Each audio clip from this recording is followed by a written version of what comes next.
নরেন্দ্র মোদীকে যুক্তরাষ্ট্র চীনের প্রধানমন্ত্রীরাও ভয় পান এবং নরেন্দ্র মোদী বাংলাদেশ পাকিস্তান ইস্যুতে উনি চুপ থাকবেন না এবং উনি এখন আপাতত সহ্য করছেন, কিন্তু চুপ থাকবেন না, কারণ ওনাকে কিন্তু যুক্তরাষ্ট্রের আমেরিকার প্রেসিডেন্ট বলেন, চীনের প্রধানমন্ত্রী বলেন, তারা ব্যাপক ভয় পায়।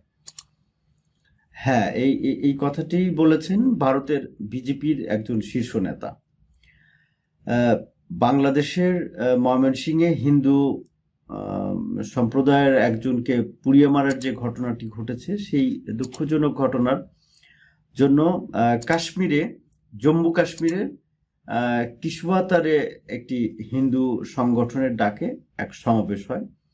সেই সমাবেশে বিজেপির বিধায়ক ও জম্মু কাশ্মীর বিধানসভার বিরোধী দলের নেতা সুনীল শর্মা তিনি বলেছেন যে বাংলাদেশ পাকিস্তান ইস্যুতে চুপ থাকবেন না মোদি, এবং চীন যুক্তরাষ্ট্র তাকে ভয় পায়।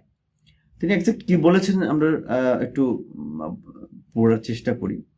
সমাবেশে তিনি বলেন, যুক্তরাষ্ট্র চীনের মতো দেশের প্রধানমন্ত্রীও মোদিজিকে ভয় পান।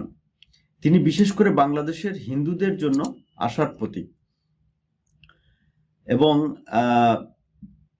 আসলে 2047 সালের মধ্যে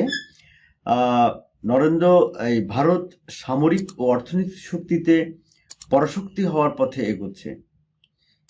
তাই ভারতকে দুর্বল করার চেষ্টা করছে কয়েকটি দেশ, এবং সেই দেশগুলোর কারণেই এই দেশগুলোর চক্রান্তেই বাংলাদেশে বা বিভিন্ন জায়গায়